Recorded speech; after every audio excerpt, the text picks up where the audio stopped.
Selamat pagi Bapak-bapak, Ibu-ibu, dan saudara-saudara yang dikasihi oleh Tuhan Yesus Kristus. Mari kita awali persekutuan doa pagi ini dengan menyanyikan dari PKJ nomor 14.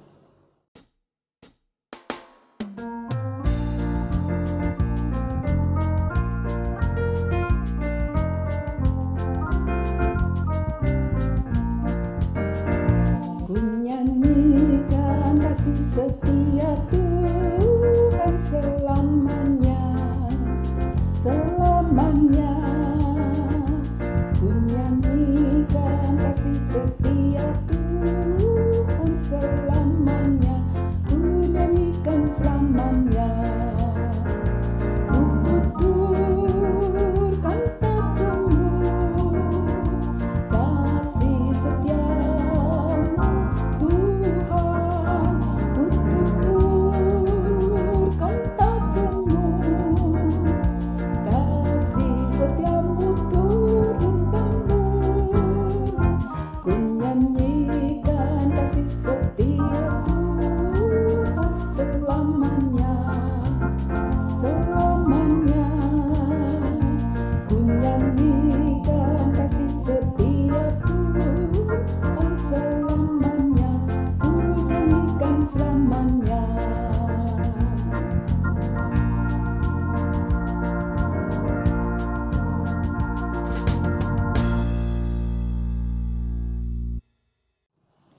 Mari kita berdoa.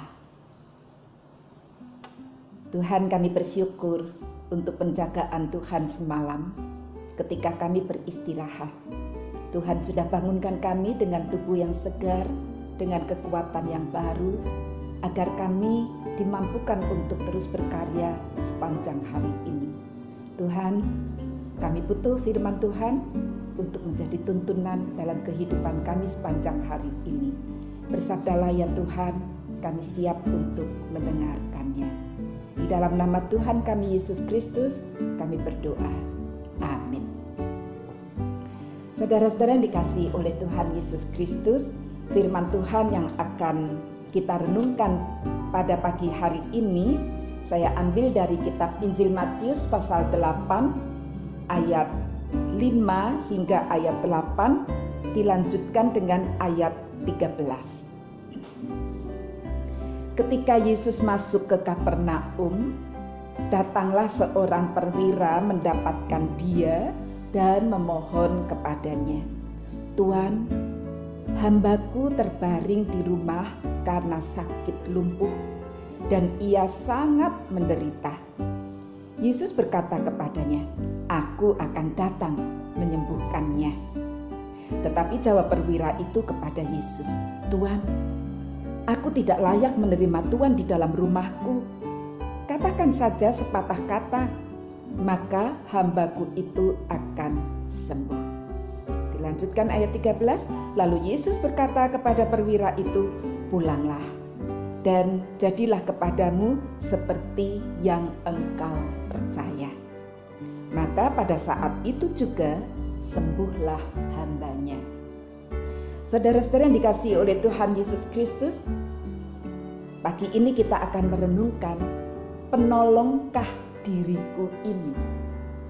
Saudara, saya yakin bahwa saudara pernah menjadi penolong. Namun, bukankah kita seringkali membuat batasan-batasan? Siapa yang kita tolong? Siapa yang layak kita tolong? Biasanya kita menolong orang yang sudah kita kenal. Kita menolong orang yang pernah berbuat baik kepada kita. Tetapi terhadap orang yang tidak kita kenal, kita mesti berjaga-jaga.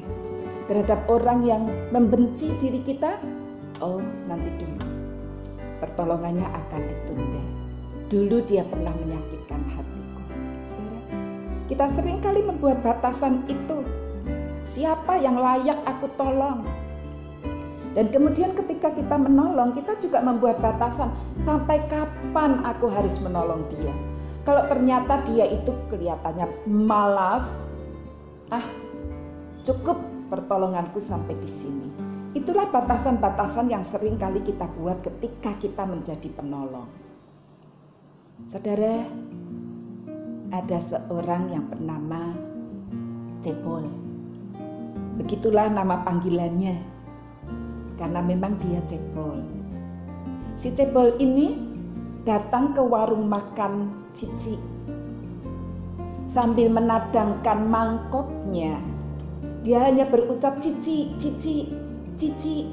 Dan ternyata Cici, pemilik warung makan itu, kemudian menyiapkan makanan, mengisi mangkok si cebol dengan nasi dan lauk pauknya. Nah, melihat wajah Cici yang begitu rela memberi makanan, maka si cebol pun memberanikan keesokan harinya untuk datang dan meminta lagi. Begitulah ternyata setiap pagi yang dilakukan oleh si cebol. Dia datang ke warung makan dan kemudian meminta kepada Cici makanan. Ternyata Cici pun sudah tahu kebiasaan si cebol, sehingga dia juga menyiapkan makanan yang hendak diberikan kepada si cebol. Cici tidak pernah bosan memberi makanan untuk si cebol, walaupun si cebol itu dekil, bau, tetapi dia tidak pernah merasa terganggu oleh kedatangan si cebol. Nah, pada suatu pagi, tidak seperti biasanya, ketika si cebol ini datang ke warung makan Cici, dia melihat warung makan yang sudah dibuka itu kok malah akan ditutup oleh suami Cici. Tetapi si cebol yang tidak tahu apa-apa tetap saja dia menadangkan mangkoknya dan berkata Cici, Cici begitu. Dan Koko, suaminya Cici, melihat si cebol datang, dia segera merogoh kantongnya, mengambil uang, diberikan kepada si cebol dan memberitahu kepada si cebol bahwa Cici tiba-tiba saja kena serangan di matanya sehingga tidak bisa melihat. Oleh sebab itu pasti beberapa hari Cici tidak bisa memberikan makan kepada si cebol. Dengan sedih, si cebol membawa mangkok dan uang itu pulang. Nah, singkat cerita, ternyata Cici harus dioperasi, harus diganti matanya untuk bisa melihat kembali. Dia tidak tahu siapa yang mau mendonorkan mata buat dia, tapi dokter sudah mengoperasinya dan menolong Cici sehingga dia bisa melihat. Tentu saja Cici dengan keluarganya sangat bersukacita, tetapi dia terus memikirkan siapa ya yang dengan sukarela mau mendonorkan matanya sehingga aku bisa kembali melihat. Nah, ketika pulang dari rumah sakit, ya, dia tiba-tiba melihat di pinggir jalan si cebol itu sedang duduk di pinggir jalan sambil menadangkan mangkoknya, tetapi matanya diperban. Oh, tahulah Cici bahwa si cebol lah yang mendonorkan matanya untuk Cici. Oleh sebab itu Cici dengan Koko menghampiri si cebol ini dan kemudian mengajak si cebol pulang. Dan mulai hari itu si cebol dijadikan sebagai salah satu dari anggota keluarga Cici. Begitulah sebuah kisah inspiratif yang ada di YouTube. Kisah yang mengharukan, tetapi kisah juga yang mengajarkan kepada kita bahwa ternyata bagi Cici menolong itu tidak ada batasnya. Tanpa mengharap balasan. Dia tahu betul bahwa si cebol tidak bakal bisa membalas kebaikan Cici. Tetapi Cici dengan sukacita, sukarela tetap memberikan makanan setiap pagi bagi si cebol. Dan sebaliknya bagi si cebol, ternyata keterbatasan fisik, keterbatasan finansial, kemiskinan, dan cacat fisik itu tidak menjadi penghalang bagi si cepol untuk menjadi penolong. Dia masih punya mata. Dia berikan, dia korbankan matanya ini supaya Cici bisa melihat kembali dan terus bekerja. Saudara-saudara, Matius di dalam perikop yang sebelumnya menceritakan bagaimana Yesus itu pengajar yang luar biasa. Dan mulai pasal 8, Matius mencatat bahwa Yesus adalah penolong agung. Penolong yang sangat peduli dengan orang-orang yang menderita. Nah, di dalam Matius pasal 8 ini dikisahkan bahwa Yesus sempat menyembuhkan seorang sakit kusta. Dan ketika Yesus menyembuhkan seorang sakit kusta, bukan hanya dari kejauhan dan berkata, "Jadilah tahir kamu." Bukan, tetapi Yesus menjamah orang yang sakit kusta ini. Menjamah berarti saat itu juga Yesus pun ikut menjadi najis. Nah, bagi Yesus, menolong itu juga harus ada resiko yang ditanggungnya. Bagi Yesus, menolong orang lain jauh lebih penting. Menyembuhkan orang sakit kusta jauh lebih penting ketimbang kenajisan yang hanya sementara saja. Nah, setelah Yesus menyembuhkan orang sakit kusta, ternyata Yesus juga menyembuhkan seorang hamba dari perwira di Kapernaum. Di dalam kisah ini ternyata bukan hanya Yesus yang menjadi penolong, tetapi perwira dari Kapernaum itu pun bertindak sebagai penolong. Ketika dia tahu bahwa salah seorang hambanya sakit lumpuh dan sangat menderita, dia sengaja pergi menjumpai Yesus dan meminta tolong kepada Yesus. Dia menceritakan tentang penderitaan hambanya. Dan pada saat itu Tuhan Yesus berkata, "Oke, aku akan datang ke rumahmu untuk menyembuhkan." Nah, perwira, seorang yang punya jabatan cukup tinggi karena dia adalah kepala atas 100 serdadu. Tetapi dia mau menolong hambanya yang tidak punya kedudukan apa-apa. Dan ketika berhadapan dengan Tuhan Yesus, dia sangat rendah hati. Dia berkata kepada Tuhan Yesus, "Tuhan, aku tidak layak menerima Tuhan di rumahku. Cukup katakan satu patah kata saja, karena sama seperti aku, ketika atasanku mengucapkan satu patah kata, aku akan melakukan.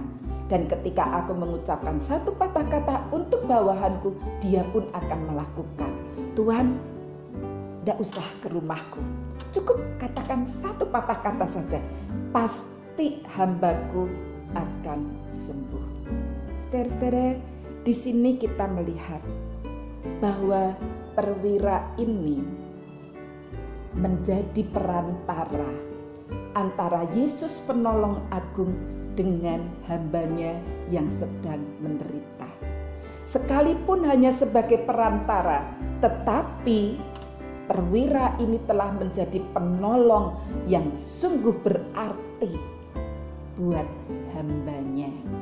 Nah, saudara-saudara, dari dua kisah ini kita bisa melihat bahwa perwira yang punya kedudukan yang tinggi, punya pangkat, dia mau menolong hambanya yang hampa. Sebaliknya si cepol yang tidak punya apa-apa, harta pun tidak punya, tetapi toh dia juga bisa menolong bagi Cici yang setiap pagi telah memberikan pertolongan kepadanya. Saudara, hal ini mengingatkan kepada kita semua bahwa ternyata setiap kita bisa menjadi penolong. Tidak ada alasan yang membuat kita tidak menjadi penolong. Dan siapa saja bisa kita tolong. Dan yang penting, apa saja yang sudah Tuhan berikan kepada kita. Seperti yang di dalam renungan kita, baik melalui lidah kita, melalui telinga kita, melalui mata kita, kita bisa menjadi penolong buat orang lain. Nah, apa saja yang sudah Tuhan berikan kepada kita di dalam kehidupan kita, itulah menjadi alat, menjadi sarana buat kita untuk menolong orang lain. Nah, maukah saudara menjadi penolong? Siapkah menjadi penolong tanpa membuat batasan? Semoga diri kita tidak hanya maunya ditolong, tetapi selalu siap untuk menjadi penolong. Tuhan memakai setiap kita. Amin. Mari kita berdoa. Tuhan, terima kasih karena siapapun diri kami, Tuhan sudah perlengkapi dengan sarana-sarana yang memampukan kami untuk bisa menjadi penolong untuk orang lain. Tuhan, kami seringkali tidak mau, padahal Tuhan memberikan kemampuan kepada kami untuk menolong. Melalui kisah yang kami dengarkan dalam perenungan pagi ini, biarlah Tuhan menjamah hati kami supaya kami menjadi sosok yang selalu iba, berbelas kasih, bahkan mempunyai kasih Tuhan ketika melihat orang-orang di sekitar kami di dalam penderitaan. Tolonglah ya Tuhan, agar kami punya kesediaan untuk menolong orang lain. Khususnya di masa pandemi ini, memang kami tidak bisa menolong bagi para penderita COVID-19 karena harus berjaga jarak. Tetapi kami tetap bisa mendoakan mereka, mendoakan para medis yang memberikan pertolongan-pertolongan bagi para pasien COVID-19. Tetapi dampak dari pandemi COVID-19 ya Tuhan, banyak orang yang menderita kelaparan, kehilangan pekerjaan, dan berbagai macam kesusahan. Tuhan, tolong kami, pakailah kami untuk peduli dengan mereka, untuk sungguh-sungguh bisa memberikan yang bermanfaat bagi mereka, walaupun kecil, tetapi sungguh berarti dan secara tepat bagi mereka. Terima kasih ya Tuhan, kalau Tuhan ternyata mau memakai kami menjadi rekan untuk berkarya dan memberikan pertolongan bagi orang-orang yang di dalam kesulitan yang ada di sekitar kami. Terima kasih ya Tuhan, kami percaya Tuhan akan terus memberkati ketika kami berkarya, sehingga di dalam karya kami ini Tuhan memberikan berkat dan memampukan kami untuk bisa menjadi penolong bagi sesama kami. Terima kasih ya Tuhan, hanya di dalam nama Tuhan kami Yesus Kristus kami berdoa. Amin. Mari kita tutup dengan menyanyi dari PKJ nomor 153 bait pertama dan kedua.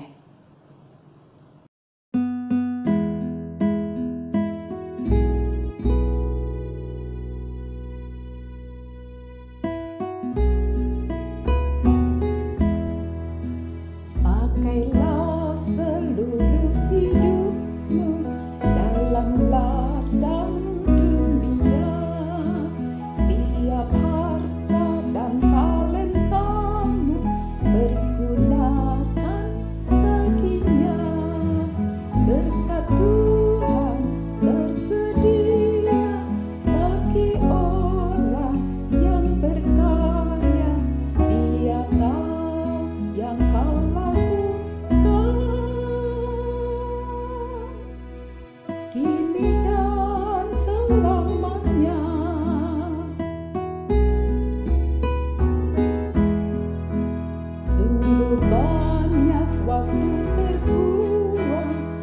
untuk hal yang tak perlu.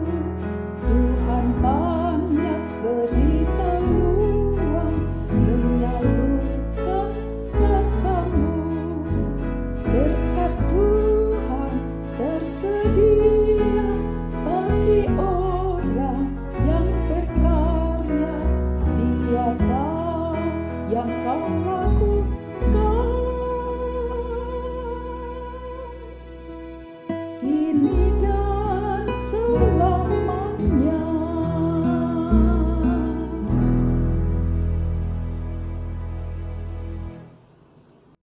Ya, Tuhan mau memakai setiap kita. Siapkah?